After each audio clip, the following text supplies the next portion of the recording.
அனைவருக்கும் வணக்கம். இன்றைக்கி வந்து பல்லவர்கள் தமிழ்நாடு ஹிஸ்ட்ரியில் நம்ம என்னென்ன பார்த்துட்ருக்கோம் அப்படின்னா, தமிழ்நாட்டில் தொண்டைமான் ஆட்சி, தமிழ்நாட்டில் வந்து சேதுபதிகள் ஆட்சி, தமிழ்நாட்டில் மராத்தியர், தமிழ்நாட்டில் நாயக்கர்கள், செஞ்சி நாயக்கர், தஞ்சாவூர் நாயக்கர், திருமலை நாயக்கர் அந்த ஏரியா, ராணி மங்கம்மாளுடைய ஆட்சி பார்த்தோம். அடுத்து வந்து பார்த்தீங்கன்னா இவங்க மராத்தியர்கள் ஆட்சி எப்படி செஞ்சாங்க அது ஓகேங்களா. விஜயநகர ஆட்சி காலத்தில் நயங்கர முறை எப்படி வந்தது அப்படின்றது தமிழ்நாடு சார்ந்து ஹிஸ்ட்ரி நம்ம வீடியோ போட்டிருக்கோம். நாலு வீடியோ போட்டிருக்கோம். இப்போ வந்து பார்த்திங்கன்னா தமிழ்நாடு சார்ந்து பல்லவர்கள் எப்படி ஆட்சி செஞ்சாங்கன்னா, நம்மளுக்கு வந்து டிஎன்பிஎஸ்சியில் தமிழ்நாடு பேஸ் பண்ணி தான் நிறைய வந்து கொஷின் இடம்பெறுன்றதால தமிழ்நாடு ஃபோக்கஸ் பண்ணுங்கள். தமிழ்நாடு சார்ந்து இன்றைக்கி வந்து பார்த்திங்கன்னா பல்லவாசு ஃபுல் வீடியோவில் பார்க்க முடியுமான்னு பார்க்குறேன். இல்லைன்னா 2வது வீடியோ இதனுடைய தொடர்ச்சி இருக்கும். ஓகேங்களா. ஓகே, இந்த பல்லவாசை பொறுத்தவரையும் வந்து பார்த்தீங்கன்னா நான் வந்து பார்த்தீங்கன்னா ஃபைனலாக இந்த வீடியோ முடித்து மேக் பண்ணி ஒரு 2 வாரத்தில் அடுத்து வந்து 1 வீக் அப்புறமா வந்து பார்த்தீங்கன்னா கீழே வந்து பார்த்தீங்கன்னா பிடிஎஃப் டவுன்லோட் பண்ணிக்கலாம். பிடிஎஃப் கொடுத்துட்றேன். சரிங்களா. பல்லவாஸை பற்றி எக்ஸாம் பாயிண்ட் ஆஃப் வியூவில் இருக்கும். ஆல்ரெடி படிச்சிருந்தீங்கன்னா இது ரிவிஷனுக்கு யூஸ் பண்ணிக்கோங்க. எக்ஸ்ட்ரா எந்த ஒரு பாயிண்ட் இருக்காது. Old book new book base பண்ணி இருக்கும். ஓகேங்களா. ப்ரீவியஸ் கொஸ்டினும் இதில் சேர்த்துருப்பேன். ஓகேங்களா. வாங்க வீடியோக்குள்ளே போகலாம். பல்லவர்கள் வரலாறு முக்கிய குறிப்புகள். ஓகேங்களா. தோற்றமுடைய எல்லை பூர்வீகம் எதுன்னா இவங்க வந்து பார்த்தியர் வழியை சார்ந்தவங்க. ஓகேங்களா. பல்லவர்கள் பார்த்தியர் வழியினர் அப்படின்னும் இவங்க சாதவாகனர்கள் கீழே பணியாற்றிய அதிகாரிகள் அப்படின்னு சொல்கிறாங்க. அல்லது தொண்டை மண்டலத்தை சேர்ந்தவங்கன்னு சொல்லிட்டு பல கருத்து இவங்களுடைய பூர்வீகத்தை பற்றி சொல்கிறாங்க. இது ஸ்கூல் புக்கில் இருக்கிறது தான். இவங்களுடைய தாயகன் பார்த்தோன்னா வடபெண்ணைக்கும் வடவெல்லாருக்கும் ஓகேவா இடையில தான் இந்த தொண்டை மண்டலம் இருந்தது. அதாவது நம்ம காஞ்சிபுரம் இருக்குல்ல, தற்போது காஞ்சிபுரம், அது தலைநகரமாக கொண்டு ஆட்சி செஞ்சாங்க இந்த பல்லவர்கள். ஓகேவா.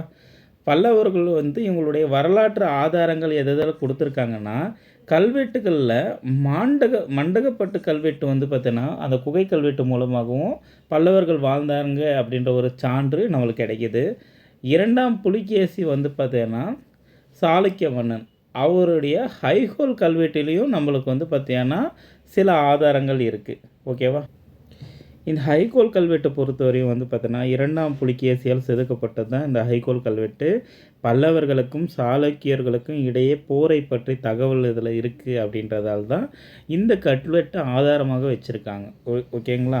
அடுத்து காசக்குடி செப்பேடுகள். இந்த காசக்குடி செப்பேடுகள் பல்லவர் கால நிர்வாகம் மற்றும் நிலதானங்களை பற்றி சொல்லுது. ஓகேங்களா. இது நிர்வாகம் நிலதானம் கொடுத்தாங்கள, நிலதானம் இதை வந்து பார்த்தீங்கன்னா சொல்கிறது இந்த கல்வெட்டு. ஓகேங்களா. இது செப்பேடுகளாக காசுக்குடி செப்பேடுகள். அடுத்து வந்து மத்தவிலாச பிரகாசனம் மகேந்திரவர்மன் வந்து எழுதுந்து. ஓகேங்களா. தெரியும் உங்களுக்கு. பல்லவர் மன்னரால் எழுதின ஒரு நகைச்சுவை நாடக நூல். ஓகேங்களா. இது கேட்கலாங்க. நகைச்சுவை நாடக நூலாக பார்க்குறாங்க. இது நகைச்சுவை நாடக நூலாக பார்க்குறாங்க. ஓகேங்களா. தெரிஞ்சு வச்சுக்கோங்க. மத்தவிலாச பிரகாசனம். ஓகேங்களா. இது முக்கியமான கேள்வி, ஆல்ரெடி கேட்டிருக்காங்க. மத்தவிலாச பிரகாசனம் யார் எழுதுனா மகேந்திரவர்மன். ஓகேங்களா. அடுத்து தெரியும் பெரிய புராணம், நந்தி கலம்பகம். இது பல்லவ மன்னன் நந்திவர்மனை பற்றி நந்தி கலம்பகம் சொல்லுது. ஓகேங்களா. கலிங்கத்து பரணி இந்த காலத்தில் தான் இயற்றப்பட்டது. அந்த இலக்கியங்கள்லேயும் வந்து பார்த்தீங்கன்னா இந்த பல்லவர்கள் பற்றி குறிப்புகள் இடம்பெற்றிருக்கு. ஓகேங்களா. நந்தி கலம்பகத்தை பொறுத்தவரையும் நந்திவர்மனை 3ஆம் நந்திவர்மனை பற்றி சொல்லுது. அது தெரிஞ்சு வச்சுக்கோங்க. வெளிநாட்டு பயணியாக இருந்தவர் சீன பயணி யுவாங் சுவாங். அவங்களுடைய குறிப்புகளிலும் பல்லவர்கள் வாழ்ந்திருக்கிறதுக்கான சான்றுகள் இடம்பெற்றிருக்குன்றது தெரிஞ்சுக்கோங்க. முக்கிய அரசர்கள்னு பார்த்தோம்னா முற்கால பல்லவர்கள், இடைக்கால பல்லவர்கள், பிற்கால பல்லவர்களும் பிரிக்கிறாங்க.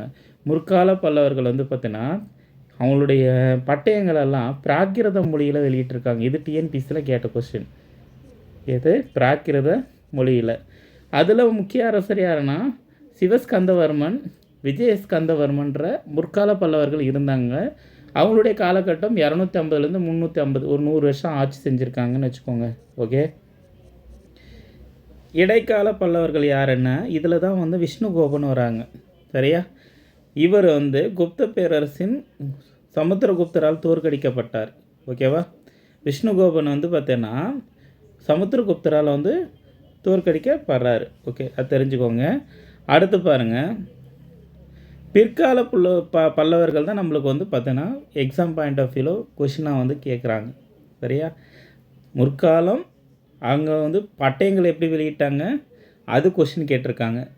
இந்த முற்காலத்தில் வந்து பிராகிருத மொழியில் பட்டயங்கள் வந்து வெளியிட்டிருக்கான்றதை தெரிஞ்சுக்கோங்க. சரியா?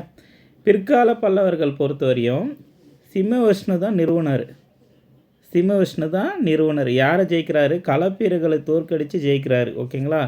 களப்பிரர்களை தோற்கடித்து ஆட்சியை நிலைநாட்டம் செய்தார். ஓகேங்களா?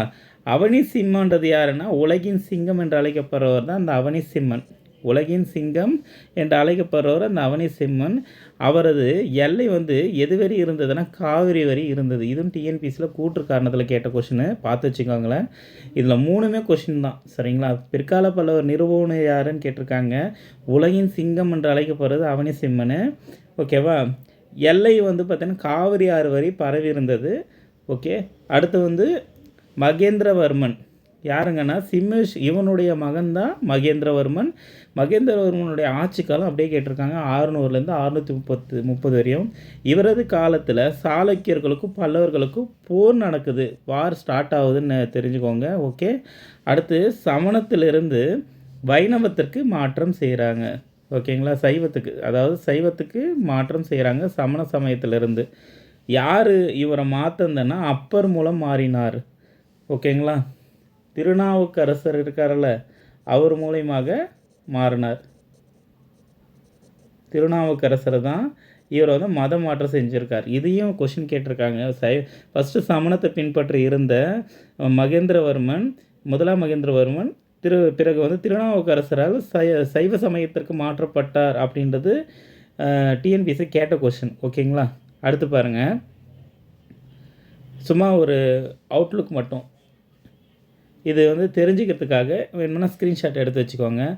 தொண்டை நாட்டை வந்து ஆண்ட தமிழர் வம்சம் தெரிஞ்சு வச்சுக்கோங்க. எந்த காலகட்டத்தில்னா 4ஆம் நூற்றாண்டில் இவங்க ஆரம்பத்தில் தொண்டை நாட்டில் அதிகாரம் செய்கிறாங்க. சங்க நூல்களில் பல்லவர்கள் பற்றி குறிப்புகள் சங்க கால நூலில் இல்லை. ஓகேவா? தெரிஞ்சு வச்சுக்கோங்க. 3ஆம் நூற்றாண்டுலேருந்து 3ஆம் நூற்றாண்டு வரைக்கும் சங்க கால நூல்கள். அதுக்கப்புறம் தான் நந்தி கலம்பகம் 12ஆம் நூற்றாண்டில் வந்த நூல்கள் மூலமாக தான் பல்லவர்கள் பற்றி குறிப்பு இருக்குது. இதுவே டிஎன்பிசியில் இப்படின்னு கேட்கலாம், தெரிஞ்சு வச்சுக்கோங்க. ஓகே, சமணத்தில் வந்து இது மதம் மாறினார்ல, சமணத்தில் இருந்தார். அப்புறம் மகேந்திரவர்மன் வந்து பார்த்தோன்னா சைவத்துக்கு மாறாரு. பல்லவர்கள் வந்து வைணவத்திற்கு ஆதரவு அளித்தாங்க, அதுவும் தெரிஞ்சுக்கோங்க. மதத்தை பொறுத்தவரையும் 3 மதத்தையும் பின்பற்றிருக்காங்க. ஓகேங்களா? முக்கிய மன்னர்கள் வந்து பார்த்திங்கன்னா சிம்மவிஷ்ணு, முதலாம் மகேந்திரவர்மன், நரசிம்மவர்மன் அதாவது மாமல்லன், அடுத்து பரமேஸ்வரன், அடுத்து 2ஆம் நரசிம்மவர்மன், 2ஆம் நந்திவர்மன் அதாவது பல்லவ மன்னன். அப்புறம் இது தப்பாக கொடுத்துருக்காங்க. ஓகேவா?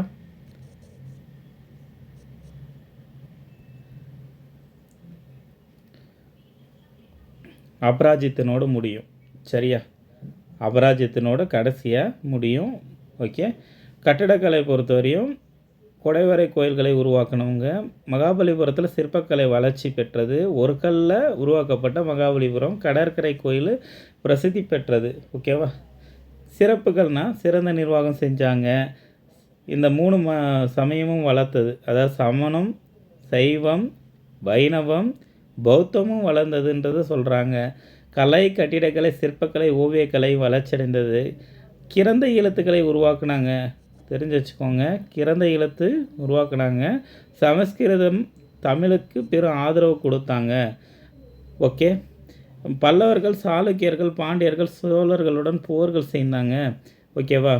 நந்திவர்மன் அதாவது முதலாம் புலிகேசியை தோற்கடித்து வடமாநிலம்னா வாசலூர் வரை வந்து வெற்றி பெற்றார். பல்லவர் காலத்தில் கலை கலாச்சாரம் வந்து பார்த்தீங்கன்னா கல்ச்சர் வந்து பார்த்தீங்கன்னா உச்சநிலையில் இருந்தது. இது தெரிஞ்சு வச்சுக்கோங்க. சரிங்களா? எக்ஸாம் பாயிண்ட் ஆஃப் வியூவில் அது தொடர்ச்சி பார்க்கலாம். முதலாம் மகேந்திரவர்மனுடைய தொடர்ச்சி போர்கள் வந்து பார்த்தீங்கன்னா சாளுக்கிய அரசர் 2ஆம் புலிகேசி பல்லவ நாட்டின் மீது போர் தொடுத்து வடபகுதியை கைப்பற்றார். ஓகேவா? மகேந்திரவர்மன் புல்லூர் அப்படின்ற இடத்துல சாளுக்கியரை முறியடித்தார். ஓகேவா, இடம் பார்த்து வச்சுக்கோங்க. புல்லூர் என்ற இடத்துல மகேந்திரவர்மன் சாளுக்கியரை தோற்கடிக்கிறாரு. இவர் வந்து பார்த்தோன்னா சொன்னல, அப்பரால் திருநாவுக்கரசரால் மதம் வந்து பார்த்தோன்னா மாறிக்கிறாரு. சமணத்திலிருந்து சைவத்துக்கு சிவபெருமான் அதை மாற்றிடுறாரு, சைவ சமயத்திற்கு மாற்றப்படுகிறாரு. நகரங்கள்னால் மகேந்திரமங்கலம், மகேந்திரவாடின்ற நகரங்களை இவர் காலத்தில் நிறுவப்படுகிறது, அது தெரிஞ்சுக்கோங்க. சிறப்பு பெயர்கள் அப்படின்னா என்னங்க, இவருக்கு வந்து சத்ருப் மல்லன், கலகப்பிரியன், குணவரன், சித்திரக்கார புலி, விசித்திர சித்திரன்ற பேர்லாம் இவருடைய சிறப்பு பெயர்களாக இருக்குது. ஓகே, மத்த விலாசன்ன்றது, மத்த விலாசம்ன்றது பார்த்தீங்கன்னா குடிகாரோடைய மகிழ்ச்சி என்று சொல்கிறாங்க. இது ஒரு நகைச்சுவை நாடகங்க, சமஸ்கிருதத்தில் எழுதப்பட்ட நூலுங்க. இதை வந்து எதிர்பார்க்கலாம், பார்த்து வச்சுக்கோங்க. ஓகே, அடுத்து வந்து பார்த்தீங்கன்னா சிறப்பு பெயர்களும் பார்த்து வச்சுக்கோங்க. அதில் இல்லாதது வந்து பார்த்தீங்கன்னா இதில் பொருந்தாததுன்ற மாதிரி கேட்பாங்க, இதையும் பார்த்து வச்சுக்கோங்களேன். இது எக்ஸாம் ஏரியா தான், கொஸ்டின் ஏரியா தான் இதுவும். அடுத்து பாருங்கள், சங்கிரண ஜாதி அப்படின்றது பார்த்தீங்கன்னா இசையில் ஆர்வம் கொண்டதால் இந்த பெயர் இவருக்கு வந்து வந்தது அப்படின்னு தெரிஞ்சுக்கோங்க. கட்டிடக்கலை, செங்கல், மரம், சுண்ணாம்பு, உலோகம் இது எதுவுமே பயன்படுத்தாமல் மண்டகப்பட்டில் ஒரு இடத்துல குடவரை கோயில், அதாவது பாறையை குடைஞ்சி ஒரு கோயில் கட்டியிருக்காங்க. ஓகேங்களா, அதுக்கு செங்கல், மரம், சுண்ணாம்பு, உலோகம் எதுவுமே பயன்படுத்தாதால் இவர் விசித்திர சித்தன் அப்படின்னு சொல்லிட்டு கட்டிடக்கலைக்காக இவருக்கு வந்து அந்த மண்டகப்பட்டத்துக்காக புகழ் வந்து கிடைக்குது. ஓகேங்களா, கலைகளை பொறுத்தவரையும் ஓவியக்கலையில் ஈடுபாடு இருந்ததால் சித்திரக்கார புலி அப்படின்றது எனப்பட்டார். இவருக்கு வந்து வீணை வாசிப்பதில் வந்து சிறந்தவராக இருந்தார். அது என்ன வீணைன்னா பரிவாதினி என்ற வீணை வாசிக்கிறதுல சிறந்தவராக இருந்தார். இதுவும் வந்து கொஷின். ஓகேவா, எக்ஸாம் பாயிண்ட் ஆஃப் வியூவில் ஸ்கிப் பண்ணாதீங்க. இந்த ஏரியாவில் எப்போயோ கொஷின் வந்துகிட்டே இருக்கும். 2 கொஷின் தான் கேட்பாங்க. பல்லவர்களில் 2 கொஷின், இல்லை ஒரு கொஷின். ஒரு டைம் 3 கொஷின் கேட்டாங்க குரூப் 4ல். இந்த டைம் வந்து பார்த்தீங்கன்னா 2 கொஷின் கேட்குறாங்கன்னா அந்த 2 கொஷின் வந்து பார்த்தீங்கன்னா இதே சீரியஸாக இருக்காதிங்க. 2 கொஷின் ரொம்ப இம்பார்ட்டன்ட். உங்களுக்கு வேலையை தீர்மானிக்கிறதே அந்த ஒரு கொஷினாக கூட இருக்கலாம். ஓகேவா, படிங்க, படித்து ரிவிஷன் பண்ணிக்கோங்க, நோட்ஸ் எடுத்து படிங்க. உங்கள் நோட்ஸ் தாங்க உங்களுக்கு ஞாபகப்படுத்தும்.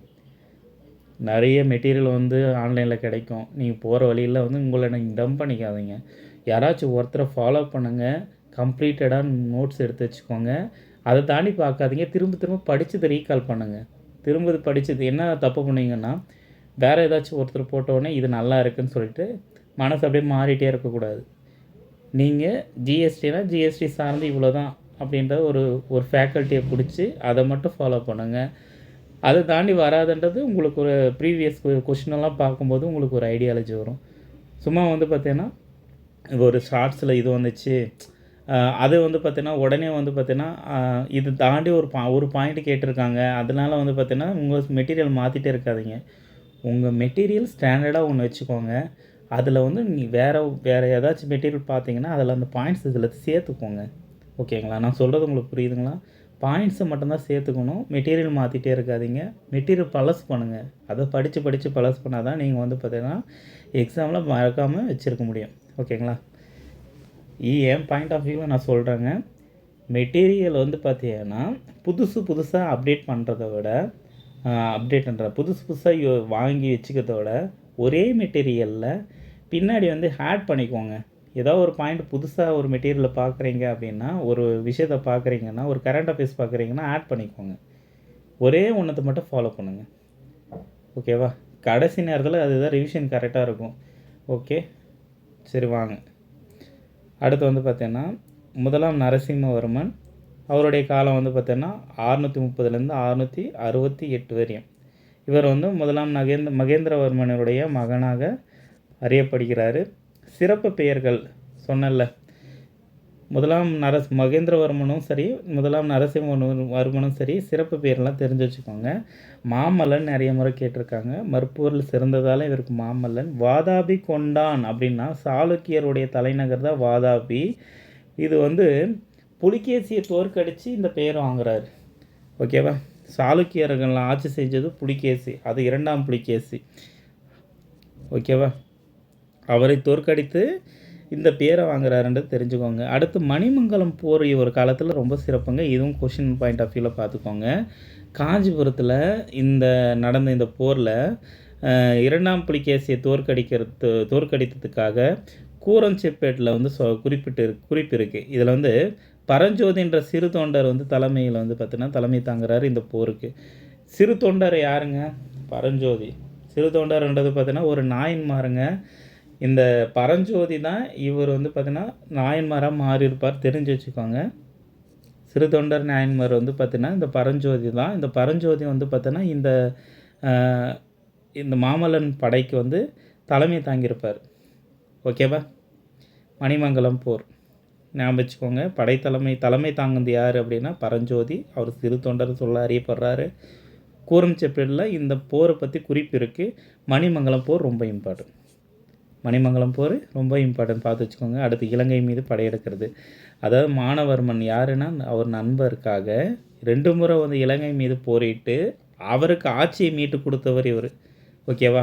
இவருடைய பயணின்றது பார்த்தோன்னா இவரது ஆட்சியின் போது சீன பயணியான யுவான் சுவாங்கு காஞ்சிக்கு வருகை புரிந்திருந்தார். ஓகே. கட்டிடக்கலையை பொறுத்தவரையும் மகாபலிபுரத்தை நிறுவியவர் இவர். ஓகே. மகாபலிபுரத்தை நிறுவியவர் இவர். அங்குள்ள ஒற்றைக்கல் ரதங்கள், பஞ்ச பாண்டவருடைய ரதங்கள் அவரது கலைக்கு வந்து பார்த்தோன்னா ஒரு சான்றாக பார்க்கப்படுகிறது. அடுத்து பாருங்கள், 2ஆம் நரசிம்மவர்மன் ராஜசிம்மன் என்று அழைக்கப்படுறாரு. 1ஆம் பரமேஸ்வருடைய மகன்தான் இந்த 2ஆம் நரசிம்மவர்மன். இவர் ஆட்சிக்காலம் அமைதியும் வளமும் நிறைந்து காணப்படுகிறது. அது மட்டும் தெரிஞ்சு வச்சுக்கோங்க. ராஜசிம்மன்றது யாருன்னு அழைக்கப்படுறதுன்னு கேட்பாங்க, அந்த கொஷின் கேட்டிருக்காங்க. அடுத்து பாருங்கள், 2ஆம் நரசிம்மனுடைய இதுன்னா கோயில்களில் வந்து கைலாசநாதர் கோயில் வந்து யார் கட்டினது பல முறை கேட்டிருக்காங்க. அதே மாதிரி மகாபலிபுரத்தில் கடற்கரையில் இருக்கிற கோயில், பனமலையில் இருக்கிற தாளிகீஸ்வரர் கோயில், அது ரொம்ப இம்பார்ட்டனுங்க. தாளிகீஸ்வரர் கோயில் பனமலையில் இருக்கிற கோயிலும், அதே மாதிரி வந்து மகாபலிபுரத்தில் கடற்கரை கோயிலும், காஞ்சிபுரத்தில் கைலாசநாதர் கோயிலும் கட்டினது 2ஆம் நரசிம்மவர்மன். அடுத்து பார்த்திங்கன்னா இவரது அவை புலவராக இருந்தவர் தான் தண்டி, வடமொழி அறிஞராக இருந்தவர். தண்டி அலங்காரம் என்ற இலக்கண நூலை எழுதினார். ஓகே. சீனாவுடன் உறவு, இவரது ஆட்சியில் சீனா வந்து வணிக உறவு ஏற்பட்டது.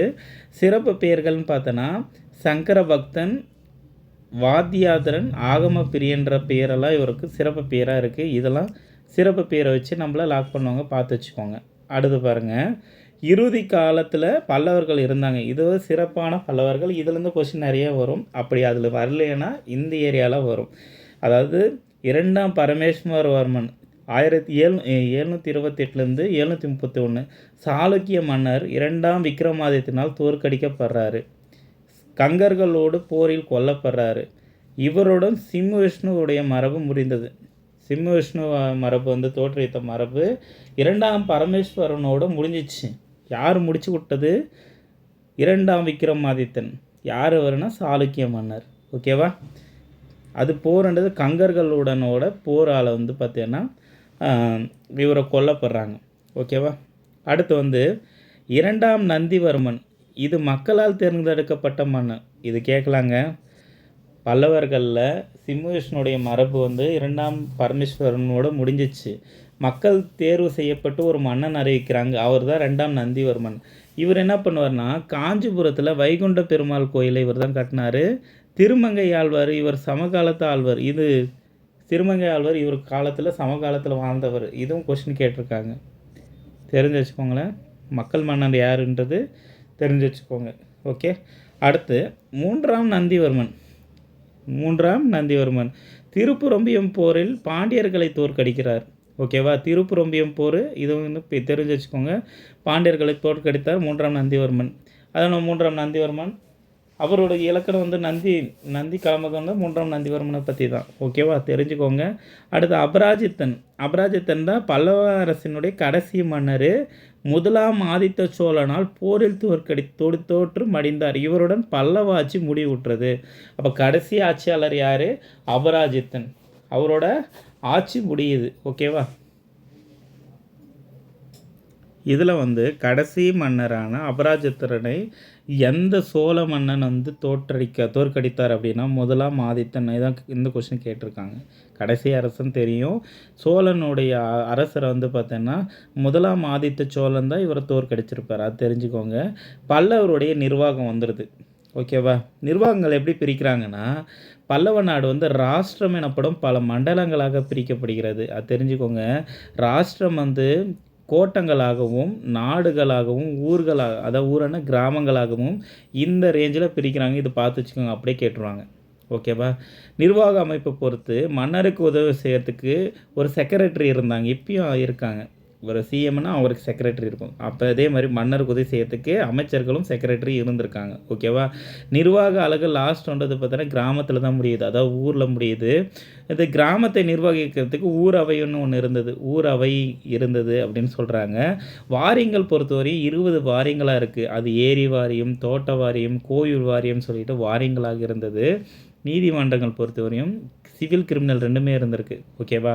கல்வின்றது பார்த்தோன்னா காஞ்சி தென்னிந்தியாவில் மிக சிறந்த கல்வி மையமாக கடிகையாக திகழ்ந்தது. சரியா? அது தெரிஞ்சது தான்.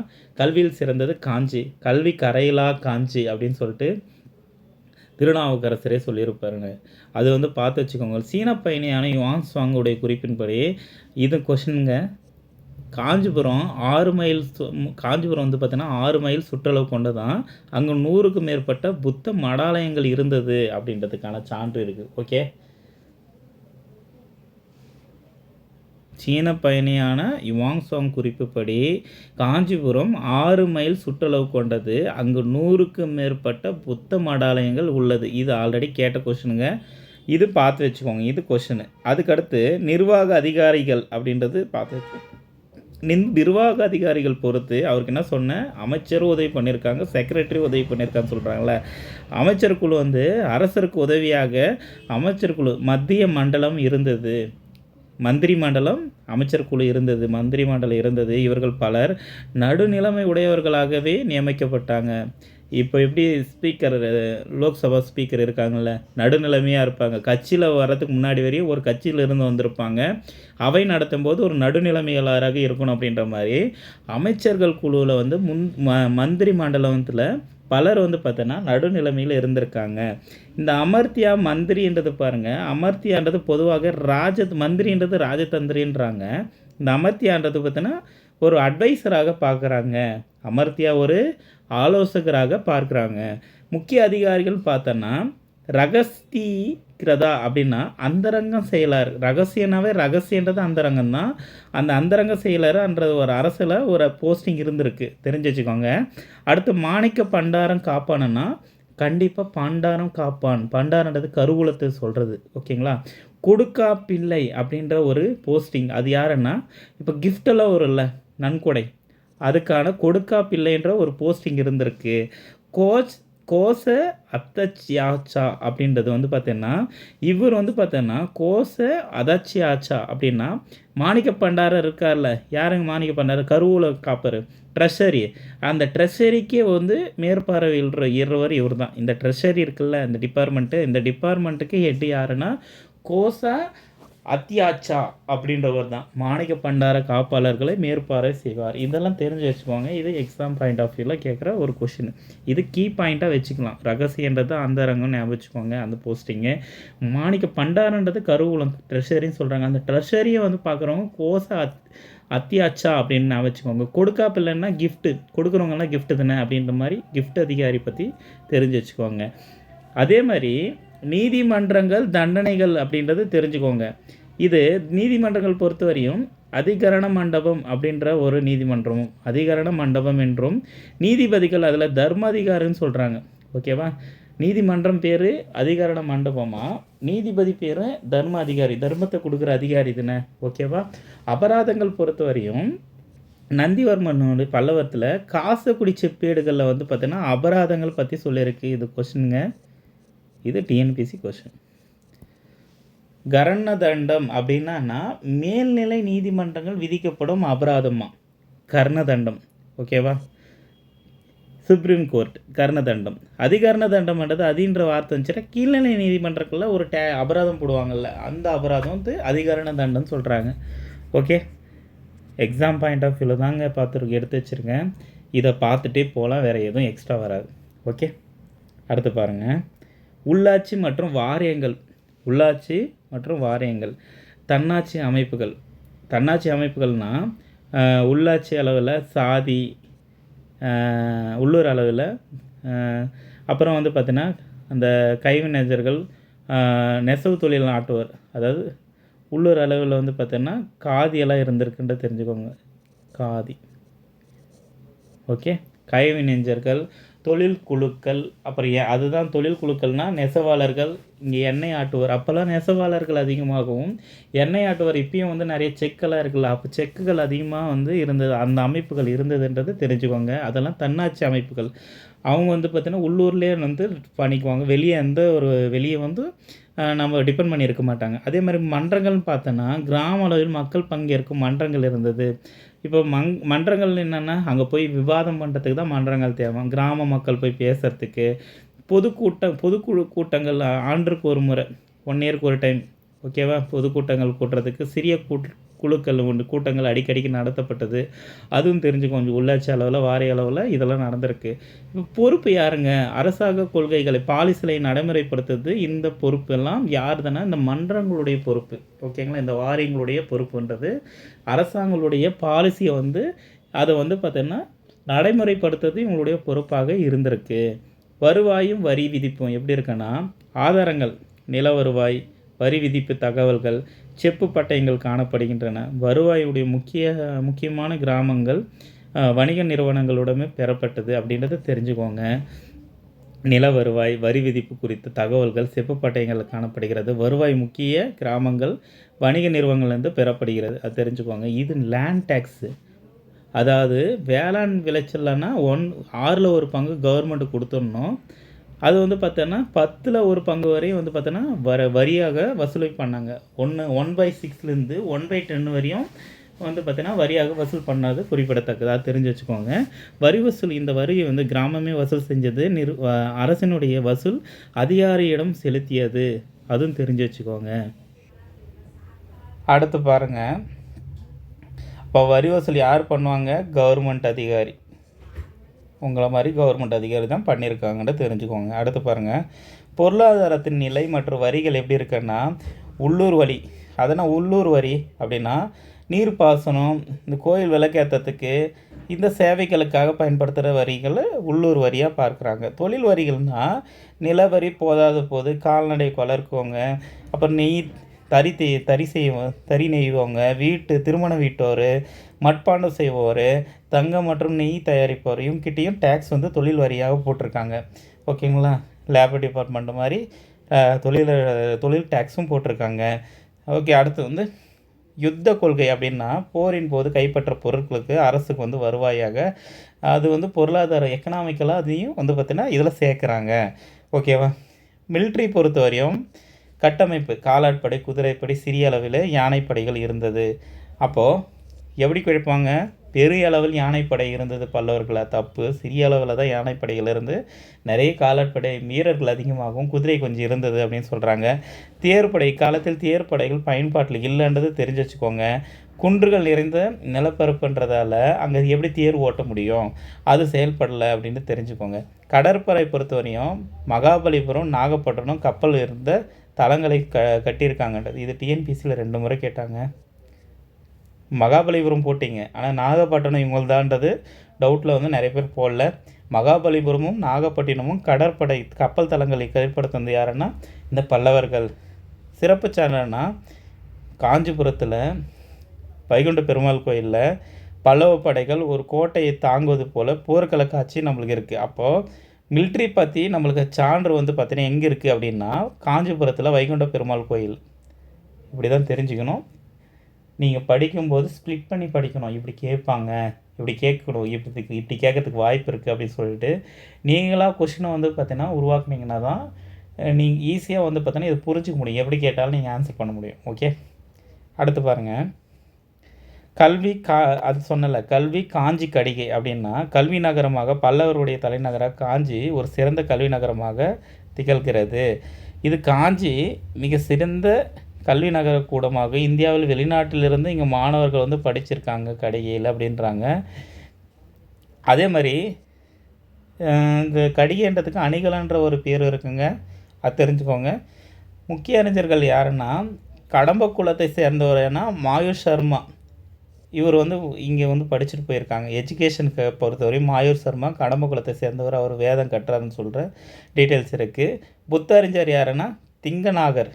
இவரும் நாலந்தா பல்கலைக்கழக தலைவரான தர்மபாலரும் திங்கநாகரும் 2 பேரும் வந்து பார்த்திங்கன்னா காஞ்சிபுரத்தில் வந்து படிச்சிருக்கன்றதுக்கான சான்று கிடச்சிருக்கு. ஸ்கூலை பொறுத்தவரையும் பார்த்தாச்சு. ஸ்கூல் எஜுகேஷனை பொறுத்தவரையும் நம்ம பார்த்தாச்சு. கடிகை அறிஞர்கள் பார்த்துறோம். மாயூர் சர்மா, திங்கராயன், தர்மபாலர் 3 பேரும் பார்த்தாச்சு. அடுத்து பாருங்கள், இலக்கியம் லிட்ரேச்சர். பல்லவர்கள் தமிழுக்கு வடமொழிக்கு சமமாக ஆதரவு கொடுத்தாங்க. மன்னர்களை முதலாம் மகேந்திரவர்மன் மத்தவிலாச பிரகாசனும் ஆல்ரெடி தெரியும், குடிகாரோடைய மகிழ்ச்சி. ஓகேங்களா? அதே மாதிரி பகவத் வியூகம் அப்படின்றதும் அவர் எழுதுனதான். பகவத் யுகம் மறந்துடக்கூடாது, அதுவும் அவர் எழுதுனதான். அடுத்து வடமொழி புலவர்கள் வந்து பார்த்தீங்கன்னா பாராவி கீதார்ஜுனியும் நூலை எழுதினார். சிம்ம விஷ்ணு காலத்தில் இருந்த ஒரு அறிஞர் தான் அந்த பாராவி. தெரிஞ்சுக்கோங்க, இதுக்கு கொஷினுங்க. அடுத்து பாருங்கள், தண்டி அவந்தி சுந்தரி கதாசாரம் என்ற நூலை வந்து பார்த்திங்கன்னா எழுதியிருக்காரு. ஓகேங்களா? தண்டி வந்து அவந்தி சுந்தரி கதாசாரம் என்ற நூலை எழுதியிருக்காரு. தமிழ் இலக்கியங்கள்லாம் ஆழ்வார்கள், நாயன்மார்கள், பல்லவர்கள் காலத்தில் பாடல்கள் இயற்றிருக்காங்க. பெருந்தேவனர், பாரதம் பாடிய பெருந்தேவனர்னு ஒன்று படிப்போம்ல, அந்த நற்றிணை குறுந்தொகையில், அதே பாரத வெண்பா வந்து பெருந்தேவனர் எழுதியிருக்காருன்றது தெரிஞ்சுக்கோங்க. இவர் இந்த காலத்தை சேர்ந்தவர். புகழ்பெற்ற நந்தி கலம்பகம் இந்த காலகட்டத்தில் சேர்ந்தது. நந்தி கலம்பகம் 3ஆம் நந்திவர்மனை பற்றி சொல்லுது. ஓகேவா? அடுத்து பாருங்கள், கட்டிடக்கலை கலை பொறுத்தவரையும் ஆல்ரெடி அந்த பாணிகள் தெரிஞ்சுக்கோங்க. திராவிட பாணி, வேசர பாணி, நாகர பாணி. நம்ம ஷார்ட்ஸில் நான் வந்து அடுத்த ஒரு வீடியோவில் போகிறேன். திராவிட பாணி வந்து கட்டிடக்கலை வந்து தொடங்கிச்சு பல்லவர் காலத்தில் அப்படின்றது தெரிஞ்சுக்கோங்க. கட்டிடக்கலை ஒரு புது பாணி தொடங்குறாங்க. பாறையை வந்து பார்த்திங்கன்னா 4ஆக பிரிக்கிறாங்க. பாறையை குடஞ்சிக்கு வந்து முதலாம் மகேந்திரவர்மன் அதில் சிறப்பு. இவர் தான் வந்து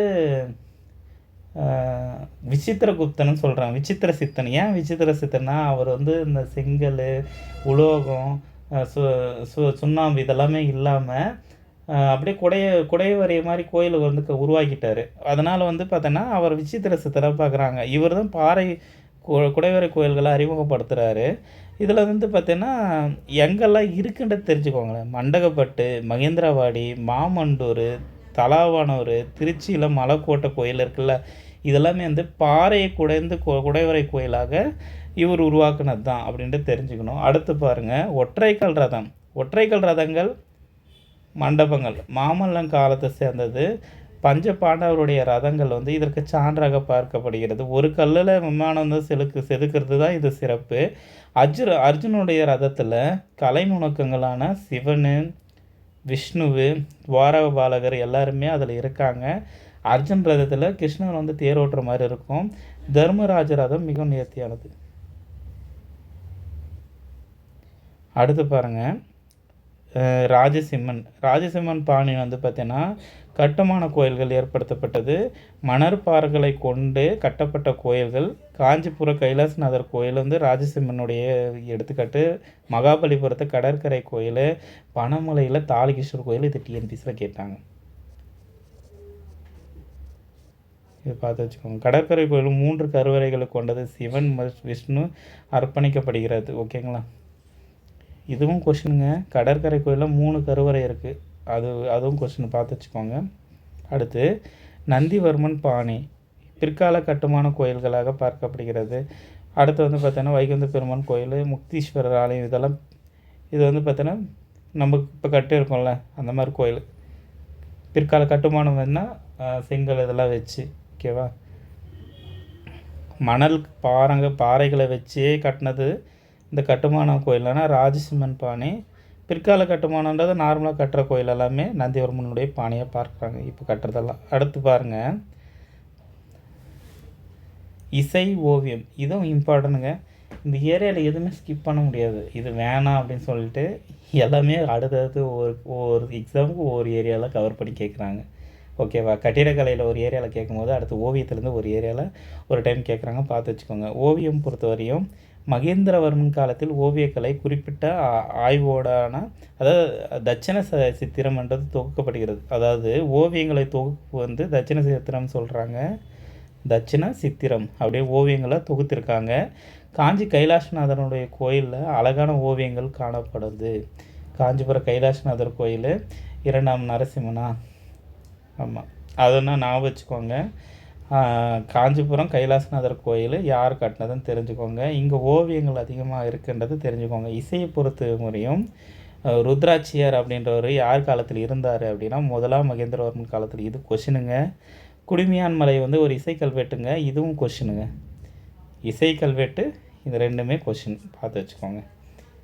ஓவியமும் இசையும் இம்பார்ட்டன்ட். அடுத்து பாருங்கள், மகேந்திரவர்மன் மத்தவிலாச பிரகர்ஷனம் பகவத் யோகம், இது தெரியும். பாரவின்றது பார்த்தோன்னா கீதார்ஜுனியும், இது வடமொழியில்.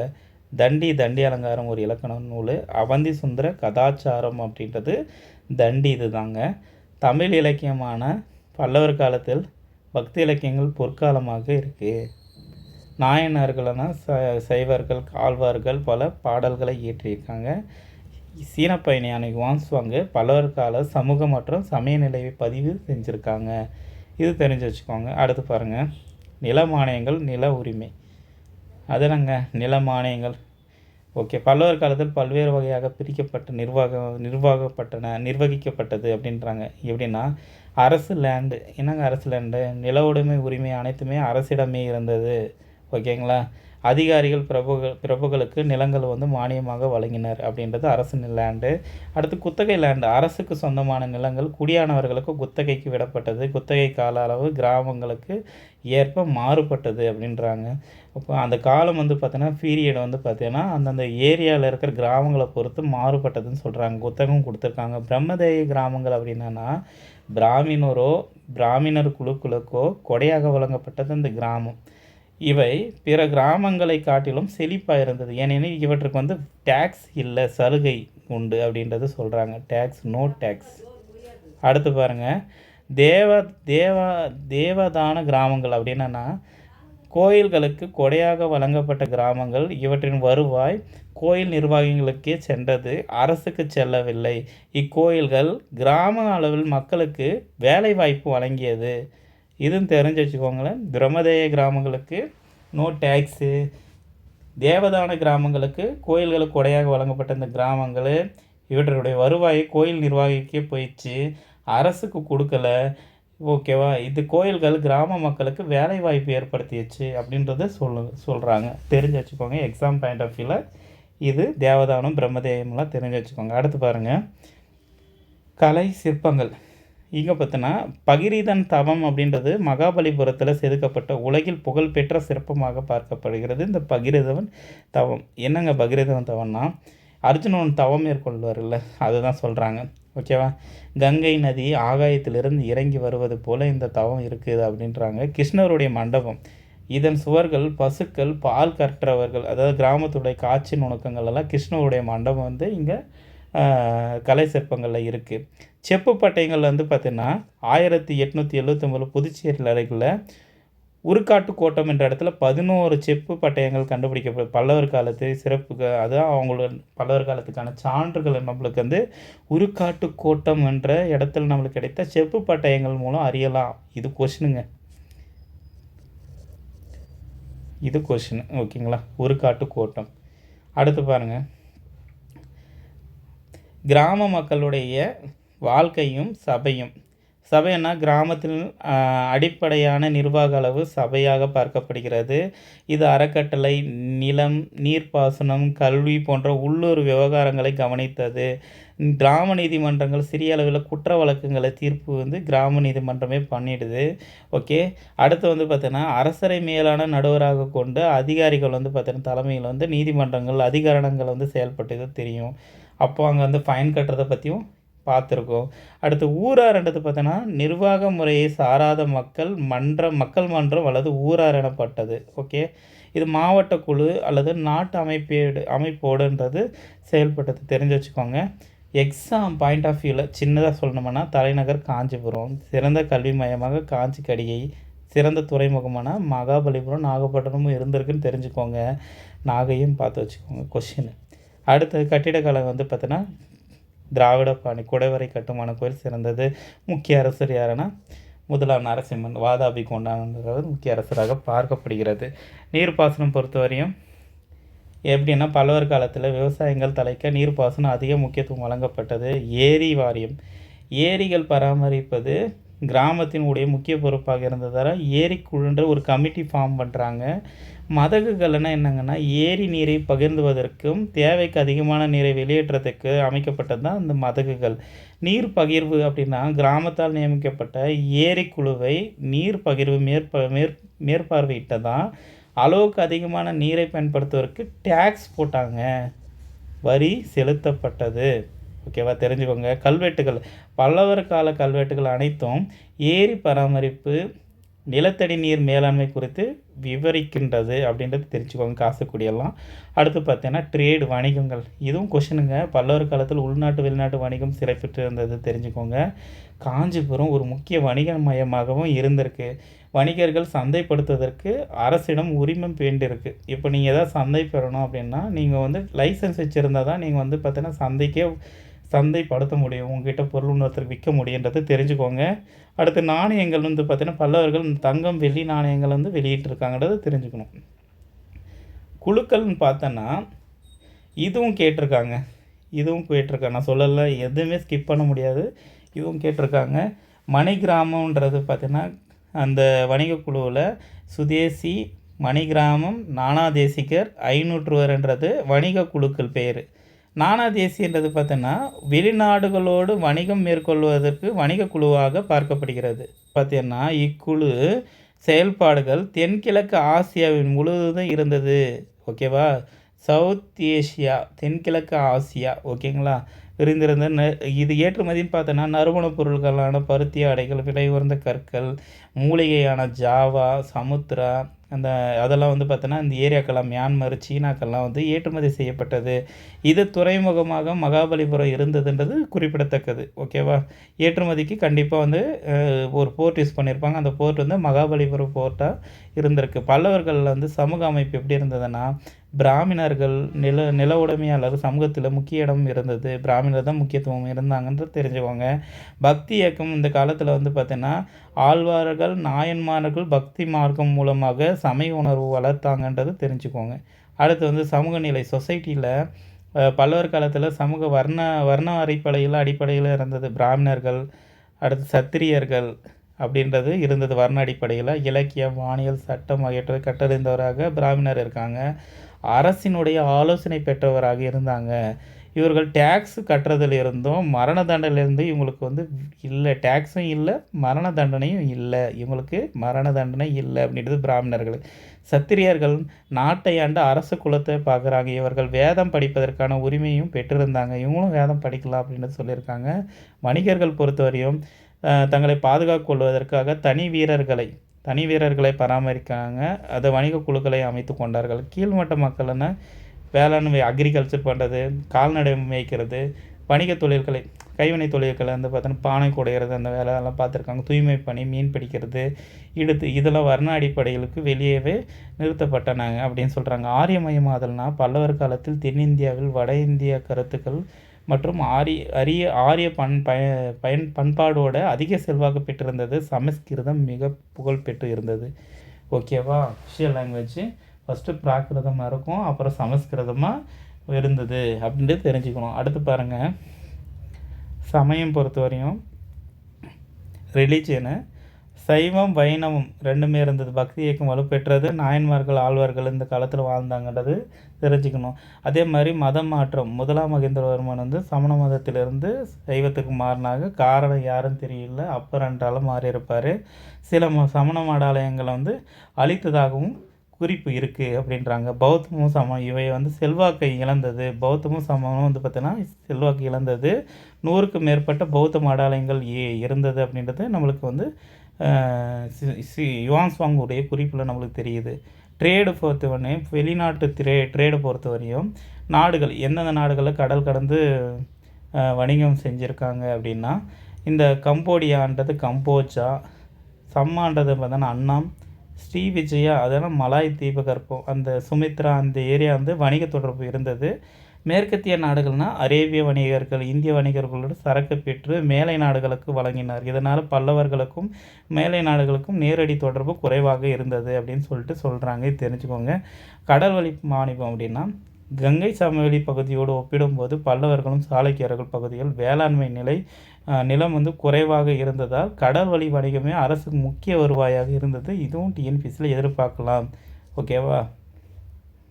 எந்த வழி கடல் வழியிலையா நில வழியில் எதுக்கு அந்த அரசுக்கு முக்கிய வருவாயை தேடி தந்தது அப்படின்னா கடல் வழி வணிகம் தான் இப்போ அரசுக்கு முக்கிய வருவாயை தேடி தந்ததுன்றது சொல்ல வராங்க. அடுத்து பாருங்கள், வெளிநாட்டு ட்ரேட்ஸு ஆல்ரெடி திரும்ப அதே தான் இருக்குது. ஓகேங்களா? Foreign trades. அடுத்து பாருங்கள், பல்லவர் காலத்தில் சமண மதம் எப்படி இருந்தது தெரிஞ்சுக்கோங்க. பல்லவர் காலத்து தொடக்கத்தில் செல்வாக்கு இருந்த சமண மதம் பின்னர் வந்து காரணங்களால் வீழ்ச்சி அடைஞ்சது. சைவ வைணவம் போட்டி ஏற்பட்டது. பக்தி இயக்கத்தின் எழுச்சியில் சமண மதத்தை பின்பற்றுவோர் எண்ணிக்கை வந்து ரிடியூஸ் ஆகுது. அரசை ஆதரவு மாற்றம், அதாவது சமணராக இருந்த முதலாம் மகேந்திரவர்மனே சைவத்துக்கு மாறுறதால அப்பரின் போதனையால் சைவத்துக்கு மாறுறாரு. இதனாலே வந்து பார்த்திங்கன்னா சமணம் வந்து கீழே இறங்கி போகுது. கல்வி நிலையங்கள் பொறுத்தவரை மதுரை, காஞ்சி, சரவணபெலகுலா இந்த இடத்துல வந்து சமணர் கல்வி மையங்களாக இருந்தது தெரிஞ்சுக்கணும். அப்போ சமணருடைய கல்வி மையங்கள் என்ன கேட்டாங்கன்னா, ஒன்று காஞ்சிபுரம் போகிறீங்க, மதுரை போகிறீங்க, அடுத்து சரவணபெலகுலா. இது கர்நாடகாவில் ஒரு ஏரியா தாங்க சரவணபெலகுலா. இதுவும் வந்து ரொம்ப இம்பார்ட்டண்டானது. இது வந்து சமண கல்வி, இதெல்லாம் சமணர் கல்வி மையங்களாக இருக்கிறது. துறைகளுடைய தனிமைன்றது பார்த்தீங்கன்னா பல சமய துறைகள் காடுகளிலும் மலை குகைகளிலும் தனித்து வாழ்வதை விரும்பினாங்கன்றது தெரிஞ்சுக்கோங்க. அடுத்து கல்வி மடாலயங்களும் தெரிஞ்சுக்கோங்க. கல்வி மத பரவலில் மடாலயங்களுடைய முக்கிய பங்கு வகித்தது. பௌத்த மடாலயங்கள்ன்றது பார்த்தீங்கன்னா காஞ்சிபுரம், கிருஷ்ணா, கோதாவரி நதி பள்ளத்தாக்கில் பௌத்த மடாலயங்கள் புகழ்பெற்றிருந்தது. இதுவும் டிஎன்பிசியில் கேட்ட கொஷின் தான். அதே மாதிரி எந்த ஏரியாவில் இருக்குன்றது பார்த்து வச்சுக்கோங்க. பல்கலைக்கழகம் வட இந்தியா நலந்தா பல்கலைக்கு இணையான புகழ் இருந்தது. மடங்களுடைய பாணிகள்னால் 8ஆம் நூற்றாண்டில் பிரபலமாக இருந்த இந்த மடங்கள் கல்வி கற்பிக்கும் அதாவது இடமாக மட்டும் இல்லை, தங்கவும் உணவுச்சாலை இடமாகவும் சத்திரங்களாகவும் இந்த மடங்கள் செயல்பட்டது. 8ஆம் நூற்றாண்டில் பிரபலமானதாக கருதப்படுகிறது. அடுத்து சமஸ்கிருதத்தினுடைய பங்கு என்னென்னா, சமஸ்கிருதம் அரசவை மொழியாக இருந்தால் டிஎன்பிசி கொஸ்டின் இலக்கிய மொழியாக அங்கீகரிக்கப்பட்டது. இதுதான் கொஷின் கேட்டிருக்காங்க. என்ன மொழின்றது பிராகிருதம் நிறைய பேர் அடித்தாங்க, சமஸ்கிருதம் தாங்க, பார்த்து வச்சுக்கோங்க. ஓகே. மடாலயங்கள் அதே தான். இது சமஸ்கிருத மொழி பிரபலமாவதில் பாருங்கள். பல்லவர்கள் காலத்தில் சமஸ்கிருத மொழியை பொற்காலமாக பார்க்குறாங்க. மன்னர்களுடைய பங்களிப்புன்றது முதலாம் மகேந்திரவர்மன் வந்து மத்த விலாச பிரகாசனன்ற நகைச்சுவை நூலை வந்து சமஸ்கிருதத்தில் எழுதினாங்க. ராவின்றது கீதார்ஜுன காவியத்தை வந்து சமஸ்கிருதத்தில் எழுதின நூல். தண்டி தசகுமாரதா அப்படின்ற உரைநடை நூலையும், தண்டி எழுதுனா தசகுமார சரிதா அப்படின்ற நூல் உரைநடை நூல். அது காவிய தர்ஷனா. ஓகேங்களா? இதுவும் வந்து பார்த்தோன்னா டிஎன்பிசியில் கேட்ட கொஸ்டின். காவிய தர்ஷினி யாருதுன்றது அது வந்து தண்டி தான், பார்த்து வச்சுக்கோங்க. அரசவை ஆதரவு, தண்டி மிக சிறந்த அறிஞர், பல்லவ அரசை அலங்கரித்தவர், சமஸ்கிருத தரம் உயர காரணமாக இருந்தவர் யாருன்னா இந்த தண்டி. தெரிஞ்சு வச்சுக்கோங்க. கொஷின் பாயிண்ட் ஆஃப் வியூவில் சமஸ்கிருத மொழி பிரபலமானது. சரிங்களா? இதோடு வந்து பல்லவர்கள் பற்றி முடிச்சாச்சு. பார்த்து வச்சுக்கோங்க. சிம்மவிஷ்ணு, முதலாம் மகேந்திரவர்மன், நரசிம்மன், மாமல்லனை பார்த்துரும், ராஜசிம்மனை பார்த்துருக்கோம், நந்திவர்மனை பார்த்துருக்கோம், பல்லவர்களுடைய சாதனைகள் பார்த்துருக்கோம், பல்லவர் காலத்தில் ஓவியங்கள் பார்த்துருக்கோம், இசைகள் பார்த்துருக்கோம். ஓகேங்களா? டேக்ஸ் எப்படி போட்டாங்க, தண்டனைகள் எப்படி கொடுத்தாங்க, ஓகேவா? எல்லா டீட்டெயில்ஸாக வந்து பார்த்தீங்கன்னா வாரியங்கள்லேருந்து எல்லாத்தையும் பார்த்தாச்சு. ஓகேங்களா? சமண மதம் எப்படி இருந்தது, அவங்களுடைய மொழி என்ன அப்படின்றத டீட்டெயிலாக டீகோட் பண்ணியாச்சு. வீடியோ பிடிச்சிருக்குன்னு நினைக்கிறேன். வீடியோ பிடிச்சிருந்தால் லைக் பண்ணுங்கள், சப்ஸ்கிரைப் பண்ணுங்கள், ஷேர் பண்ணுங்கள். ஏன்னா வீடியோ கொஞ்சம் லென்த்தாக போயிடுச்சு, இருந்தாலும் ஒரு டேட்டாவும் மிஸ் ஆகாமல் ஃபுல்லாக கொடுத்தாச்சு. ஓகேங்களா? Pallavas over. இதை பார்த்துட்டு தாராளமாக போகலாம். சரிங்களா? அடுத்த ஒரு வீடியோவில் பார்க்கலாம். All the best. நல்லா படிங்க. தேங்க்யூ.